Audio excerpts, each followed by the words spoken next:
just finished watching the Supreme Court. It was a beautiful thing to watch in many respects. It's unfortunate that we have to go through a thing like that. I consider it to be more election interference by the Democrats. That's what they're doing. The good news is we're leading virtually every poll. We're leading I don't even know if we have anymore. I'm not sure that we even have a Republican candidate, somebody running, but not making any impact. So as you know, we won Iowa, we won New Hampshire in records, and each one a record. We think we're going to do very well. I'm heading out right now to Nevada for the caucus and the caucuses, and I think we're going to do very well there. All polls indicate we're in the 90s, maybe more than the 90s.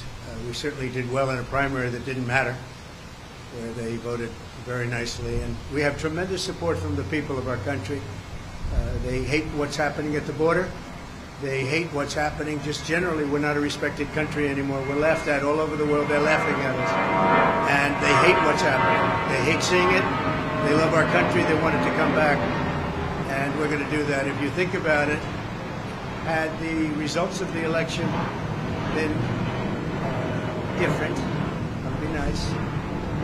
You wouldn't have the Ukrainian situation with Russia. You would not have had an attack on Israel, which was so horrible. You would not have had inflation. You wouldn't have China talking about Taiwan. You wouldn't have any of the problems that we have today. And you certainly had a broke Iran, and now you have a very rich Iran. Iran was broke when I left. They had no money to give to Hamas. They had no money to give to Hezbollah. And now they have 200 billion. Plus, as you probably know, people don't like to admit it, they certainly control Iraq. And Iraq has another 300 billion. So you have a very rich group of countries. And as you know, Iraq should have never happened. That was a balance against Iran. And we blew out the balance. And now Iran has essentially Iraq. And Iraq doesn't like saying that, but that's the way it is. And it's a shame. The world is in tremendous danger. We're in danger of possibly a World War III. And we have a man who's absolutely the worst president in the history of our country. He can't put two sentences together. He's not going to be able to negotiate with Putin or Xi or Kim Jong-un, North Korea. Not going to be able to negotiate with anybody. All he knows how to do is drop bombs all over the place, meaningless bombs, except they kill a lot of people. It costs a lot of money. Every time you see a bomb, it's another $1 million. And it actually sets us back. We have peace through strength. This should not be happening. The Middle East is blowing up. It's blowing up. And a lot of people are being killed, and it's so unnecessary. So I just say that in watching the Supreme Court today, I thought it's a very beautiful process. I hope that democracy in this country will continue. Because right now we have a very, very tough situation with all of the radical left ideas, with the weaponization of politics. They weaponize it like it's never been weaponized before. It's totally illegal, but they do it anyway. And it has to stop. Every one of the court cases that I'm involved, every single one, civil, whether it's the attorney generals or the district attorneys. You look at Fani in Georgia. They had many meetings with the White House and with the DOJ. They went there, 8-hour meetings. That was all staged. That was a phony hoax. And now you look at it, and it is a phony hoax. And hopefully that case will be dismissed in short order. It's a disgrace to this country. But they work together with the Justice Department and the White House, and not supposed to do that. Every one of these cases you see comes out of the White House. It comes out of Biden.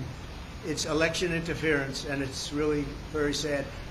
I thought the presentation today was a very good one. I think it was well received. I hope it was well received. You have millions of people that are out there wanting to vote, and they happen to want to vote for me or the Republican Party, or whatever you want to, however you want to phrase it. But I'm the one running, and we are leading in every poll. We're leading in the local polls, in the state polls, and we're leading in the swing state polls, and we're leading very big in the national polls. So it's been a very great honor. We love the country.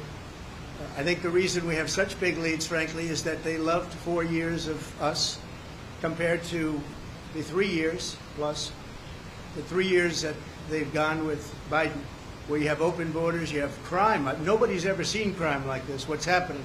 And now the crime is being committed, much of it by the migrants that have come in illegally to our country. I was wondering about that. I said, you know, a lot of these people come out of jails, they come out of mental institutions, they come out of places that you don't want to know about. We don't even know where they come from. We don't know who they are, where they are.